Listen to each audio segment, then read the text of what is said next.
ഇറാന്റെ ഉറ്റ സുഹൃത്തെന്ന് വിളിക്കുന്ന ബെയ്ജിംഗ് എവിടെ? എന്തുകൊണ്ടാണ് ചൈന മൗനം പാലിക്കുന്നത്? ചൈനയെ സംബന്ധിച്ച് ഇറാൻ ഉറ്റ സുഹൃത്ത് മാത്രമല്ല, അവരുടെ ഊർജ സംരക്ഷണയുടെ നട്ടെല്ലാണ്.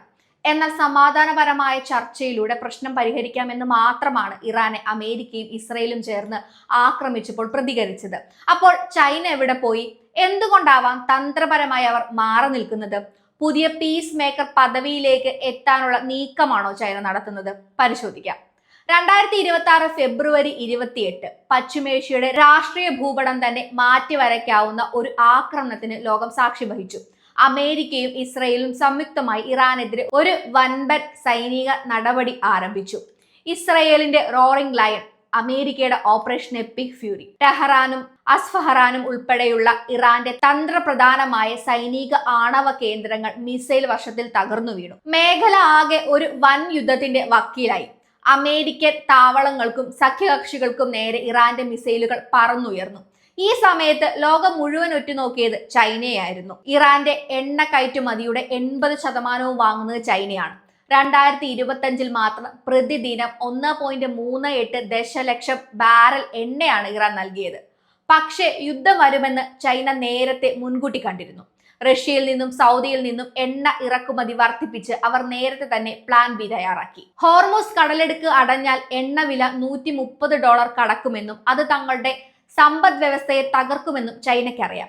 ആ ആഘാതം ഒഴിവാക്കാൻ അവർക്ക് ഇപ്പോൾ നിശബ്ദത പാലിച്ചേ മതിയാകൂ. ഈ യുദ്ധം ചൈനയുടെ സൈനിക പ്രതിച്ഛായയ്ക്ക് വലിയൊരു തിരിച്ചടിയാണ്. ഇറാന്റെ വ്യോമ പ്രതിരോധത്തിന്റെ കരുത്തായി വിശേഷിപ്പിക്കപ്പെട്ട ചൈനീസ് നിർമ്മിത HQ-9B മിസൈലുകൾ അമേരിക്കൻ ഇസ്രായേൽ വിമാനങ്ങൾക്ക് മുൻപിൽ പാടെ പരാജയപ്പെട്ടു. സ്റ്റെൽത്ത് വിമാനങ്ങളെ വരെ തകർക്കുമെന്ന് ചൈന വീരവാദം മുഴക്കിയ ആയുധങ്ങൾ നിഷ്പ്രഭമായി. നേരത്തെ പാകിസ്ഥാനിലും ഇതേ ആയുധം പരാജയപ്പെട്ടിരുന്നു. സ്വന്തം ആയുധങ്ങളുടെ നിലവാരമില്ലായ്മ ലോകത്തിന് മുൻപിൽ ചർച്ചയാകുന്നത് ചൈനയെ വല്ലാതെ അസ്വസ്ഥമാക്കുന്നുണ്ട്. ആയുധ വിപണിയിലെ തകർച്ച മറച്ചുവെക്കാൻ ഇവർ ഈ വിഷയത്തിൽ നിന്ന് ബോധപൂർവം അകലം പാലിക്കുന്നു. ചൈനയെ സംബന്ധിച്ച് ഗൾഫ് രാജ്യങ്ങളുമായുള്ള ബന്ധം അതിപ്രധാനമാണ്. 2024 മാത്രം ഗൾഫ് മേഖലയിൽ ചൈനയുടെ നിക്ഷേപം 102% വർദ്ധിച്ചത്. ഇറാന് വേണ്ടി ഈ സാമ്പത്തിക ബന്ധങ്ങൾ തകർക്കാൻ ബെയ്ജിംഗ് തയ്യാറാകില്ല. സൗദിയെയും UAEയും പിണക്കി ഇറാന്റെ പക്ഷം ചേരുന്നത് ചൈനയ്ക്ക് ആത്മഹത്യാപരമാണ്. അതുകൊണ്ട് തന്നെ ചൈനയുടെ മൗനം ഭീരുത്വമല്ല, മറിച്ച് ദീർഘവീക്ഷണത്തോടെയുള്ള കണക്കുകൂട്ടലായിട്ടാണ് വിലയിരുത്തപ്പെടുന്നത്. യുദ്ധത്തിൽ തകർന്ന ഇറാൻ ഭാവിയിൽ ചൈനയ്ക്ക് വലിയൊരു അവസരമാണ്. ഒറ്റപ്പെട്ട ഇറാൻ പിന്നീട് പുനർനിർമ്മാണത്തിനും സാങ്കേതിക വിദ്യയ്ക്കും വേണ്ടി പൂർണ്ണമായും ചൈനയെ ആശ്രയിക്കേണ്ടി വരും. അതായത് വരും നാളുകളിൽ ഇറാനെ ചൈന തങ്ങളുടെ സാമ്പത്തിക കോളനിയാക്കി മാറ്റുകയാണ് ലക്ഷ്യമിടുന്നത്. ചൈനയുടെ വിദേശ നയം തീരുമാനിക്കുന്നത് പ്രത്യയശാസ്ത്രമല്ല, മറിച്ച് പണവും ആഭ്യന്തര സ്ഥിരതയുമാണ്. മറ്റൊരാൾക്ക് വേണ്ടി രക്തം ചൊരിയാൻ ബെയ്ജിംഗ് ഒരിക്കലും തയ്യാറാവില്ല. ഇറാൻ യുദ്ധം തുടങ്ങി, ചൈനയ്ക്ക് സുവർണ അവസരം. ഇനി മറ്റൊരു വിശകലനം കൂടി നോക്കാം. 2026 ഫെബ്രുവരി 28 നടന്നത് അമേരിക്കയുടെ തകർച്ചയും ചൈനയുടെ ഉദയവും അടയാളപ്പെടുത്തുന്ന ചരിത്ര നിമിഷമാണോ? പശ്ചിമേഷ്യയിൽ തീ ആളിക്കത്തുമ്പോൾ ഒരു പുതിയ ലോകക്രമത്തിന്റെ തിരക്കഥ ചൈന എഴുതി തുടങ്ങിയോ? പശ്ചിമ ഏഷ്യയിലെ ഈ പുതിയ സൈനിക നീക്കം അമേരിക്കയെ സംബന്ധിച്ച് ഒരു വലിയ കെണിയായി മാറിയേക്കാം. അഫ്ഗാനിസ്ഥാനിലും ഇറാഖിലും വർഷങ്ങളോളം യുദ്ധം ചെയ്ത് ക്ഷീണിച്ച അമേരിക്കയ്ക്ക് ഇറാനുമായുള്ള ഒരു നീണ്ട യുദ്ധം സാമ്പത്തികമായും സൈനികമായും ഒരു വലിയ ഭാരമാകും. ഒരുപക്ഷെ അതിനായി കാത്തിരിക്കുന്നത് ചൈനയാവും. കഴിഞ്ഞ കുറേ വർഷങ്ങളായി അമേരിക്കയുടെ പ്രധാന തലവേദന ചൈനയാണ്. ഇൻഡോ പസഫിക് മേഖലകളിൽ ചൈനയുടെ സ്വാധീനം തടയുക എന്നതായിരുന്നു അമേരിക്കയുടെ മുഖ്യ വിദേശ നയം. എന്നാൽ ഇപ്പോൾ അമേരിക്കയുടെ ശ്രദ്ധയും സൈനിക ശക്തിയും പൂർണ്ണമായും പശ്ചിമ ഏഷ്യയിലേക്ക് തിരിയുകയാണ്. അമേരിക്ക ഇറാനിൽ കുരുങ്ങിക്കിടക്കുമ്പോൾ ചൈനയ്ക്ക് ലോകത്തിന്റെ മറ്റു ഭാഗങ്ങളിൽ, പ്രത്യേകിച്ച് ഏഷ്യയിലും ആഫ്രിക്കയിലും തങ്ങളുടെ സ്വാധീനം വർദ്ധിപ്പിക്കാൻ സുവർണ അവസരം ലഭിക്കുകയാണ്. തായ്വാന്റെ വിഷയത്തിൽ പറഞ്ഞതുപോലെ ശക്തമായി ഇടപെടാൻ ഒരു പക്ഷേ അമേരിക്കയ്ക്ക് കഴിഞ്ഞെന്ന് വരില്ല. ദക്ഷിണ ചൈന കടലിൽ തങ്ങളുടെ സൈനിക സാന്നിധ്യം കൂട്ടാനും അമേരിക്കയ്ക്ക് അവസരം ലഭിക്കും. ഈ സംഘർഷം ചൈനയ്ക്ക് നൽകുന്ന ഏറ്റവും പുതിയ അവസരം പുതിയ ലോക മധ്യസ്ഥൻ എന്ന റോളാണ്.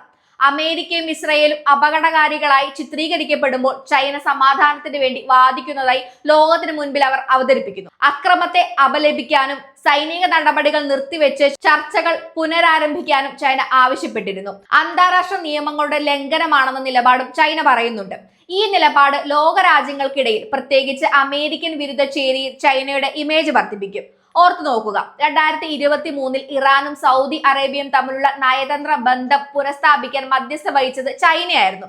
ആ വിജയം നൽകിയ ആത്മവിശ്വാസത്തിൽ പശ്ചിമേഷ്യയിലെ ഒരു പ്രധാന കളിക്കാരനായി സ്വയം അവതരിപ്പിക്കാനാണ് ചൈനയുടെ ശ്രമം. യുദ്ധത്തിൽ തകരുന്ന ഇറാന് സാമ്പത്തിക സഹായങ്ങൾ നൽകാനും ചൈന ശ്രമിച്ചേക്കും. ഇറാന്റെ തകർന്ന സൈനിക സംവിധാനങ്ങൾ പുനർനിർമ്മിക്കാൻ ചൈന രഹസ്യമായി സഹായിക്കാനുള്ള സാധ്യതയും തള്ളിക്കളയാനാവുകയില്ല. ഇത് ഇറാനെ ചൈനയുടെ വിശ്വസ്ത സഖ്യകക്ഷിയായി മാറ്റും. ഇതിനെല്ലാം പുറമെ ഡോളറിന്റെ ആഗോള ആധിപത്യത്തെ വെല്ലുവിളിക്കാനുള്ള അവസരം കൂടിയാണിത്. പശ്ചിമേഷ്യയിലെ എണ്ണ വ്യാപാരം ഡോളറിന് പകരം ചൈനീസ് യുവാനിൽ നടത്താൻ ജനങ്ങളെ പ്രേരിപ്പിക്കാൻ ചൈനയ്ക്ക് സാധിച്ചാൽ അത് അമേരിക്കൻ സാമ്പത്തിക വ്യവസ്ഥയുടെ അടിത്തറയിളക്കും. ലോകം എണ്ണ വാങ്ങാൻ ഡോളർ ഉപയോഗിക്കുന്നത് കുറഞ്ഞാൽ അത് അമേരിക്കയുടെ സാമ്പത്തിക ശക്തിക്ക് വലിയ തിരിച്ചടിയാകും. ചുരുക്കത്തിൽ അമേരിക്ക തോക്കെടുക്കുമ്പോൾ ചൈന പണവും നയതന്ത്രവും ഉപയോഗിച്ച് ലോകത്തെ തങ്ങളുടെ വരുതിയിലാക്കാൻ ശ്രമിക്കുകയാണ്. പശ്ചിമേഷ്യയിലെ ഏത് തീപ്പൊരിയും ഏറ്റവും കൂടുതൽ ആശങ്കപ്പെടുന്നത് ഇന്ത്യയാണ്. ലക്ഷക്കണക്കിന് ഇന്ത്യക്കാർ ജോലി ചെയ്യുന്ന ഗൾഫ് മേഖലകളിലേക്ക് യുദ്ധം പടരുമോ എന്നതാണ് പ്രധാന ഭയം. ഇന്ത്യയുടെ ഊർജ സുരക്ഷയാണ് മറ്റൊരു വലിയ തലവേദന. ഇന്ത്യക്ക് ആവശ്യമായ ക്രൂഡ് ഓയിലിന്റെ ഏകദേശം 85% ഇറക്കുമതി ചെയ്യുന്നത് ലോകത്തെ എണ്ണ വിതരണത്തിന്റെ 1/5 കടന്നു പോകുന്ന ഹോർമൂസ് കടലെടുക്ക് ഇറാന്റെ നിയന്ത്രണ പരിധിയിലാണ്. ഈ വഴി തടഞ്ഞാൽ ആഗോള എണ്ണവില കുതിച്ചുയരും. ഇത് ഇന്ത്യയിൽ പെട്രോൾ ഡീസൽ വില കൂടാനും നിത്യ ഉപയോഗ സാധനങ്ങളുടെ വിലക്കയറ്റത്തിനും കാരണമാകും. ഇത് ഇന്ത്യയുടെ നയതന്ത്ര ബന്ധങ്ങളെയും കുഴപ്പത്തിലാക്കും. ഇറാനിലെ ചബഹാർ തുറമുഖം വികസിപ്പിക്കുന്നതിൽ ഇന്ത്യക്ക് വലിയ പങ്കുണ്ട്. പാകിസ്ഥാനെ ഒഴിവാക്കി അഫ്ഗാനിസ്ഥാനിലേക്കും മധ്യേഷ്യയിലേക്കും ഒരു വ്യാപാര പാത തുറക്കുക എന്നതായിരുന്നു ഇന്ത്യയുടെ ലക്ഷ്യം. എന്നാൽ ഈ സംഘർഷത്തോടെ ചബഹാർ പദ്ധതിയുടെ ഭാവി തുലാസിലായി. ഇറാനുമായി ഇന്ത്യ അകന്നാൽ ആ സ്ഥാനം പിടിക്കാൻ ചൈനയും പാകിസ്ഥാനും കാത്തിരിക്കുന്നുണ്ട്. അത് ഇന്ത്യയുടെ തന്ത്രപരമായ താൽപര്യങ്ങൾക്ക് വളരെ വലിയ തിരിച്ചടിയാണ്. അതുകൊണ്ട് തന്നെ സംയമനം പാലിച്ച് ചർച്ചകളിലൂടെ പ്രശ്നം പരിഹരിക്കണമെന്നാണ് ഇന്ത്യ എല്ലാ രാജ്യങ്ങളോടും അവകാശപ്പെടുന്നത്. അപ്പോൾ പശ്ചിമ ഏഷ്യയിൽ ഒരു പുതിയ യുദ്ധത്തിന് തിരികൊളുത്തുമ്പോൾ അതിന്റെ യഥാർത്ഥ നേട്ടം കൊയ്യുന്നത് ആയിരക്കണക്കിന് മൈലുകൾക്ക് അപ്പുറമിരിക്കുന്ന ചൈനയായിരിക്കാം. അമേരിക്കയുടെ ശ്രദ്ധ ഇറാനിലേക്ക് തിരിയുമ്പോൾ ചൈന ഒരു പുതിയ ലോകക്രമത്തിനായുള്ള കരുക്കൾ നീക്കുകയുമാവാം. സാമ്പത്തികമായും തന്ത്രപരമായും അമേരിക്കയെ വെല്ലുവിളിക്കാൻ ഇതിലും നല്ല അവസരം ഒരുപക്ഷെ ചൈനയ്ക്ക് കിട്ടാനില്ല. അമേരിക്കൻ ആധിപത്യത്തിന്റെ നാളുകൾ എണ്ണപ്പെട്ടോ? ലോകത്തിന്റെ അടുത്ത സൂപ്പർ പവർ ചൈന ആയിരിക്കുമോ? ചരിത്രം ഒരു നിർണായകമായ വഴിത്തിരിവിലാണ്. ലോകം യുദ്ധത്തിലേക്ക് കൂപ്പുകുത്തുമ്പോൾ സുരക്ഷിതമായ ദൂരത്തിരുന്ന് ലാഭം കൊയ്യാനാണ് ചൈനയുടെ ശ്രമം. മധ്യപൂർവേഷ്യയിലെ ഈ അധികാര കളിയിൽ ചൈനയുടെ അടുത്ത നീക്കം എന്തായിരിക്കുമെന്ന് കാത്തിരുന്നു കാണാം.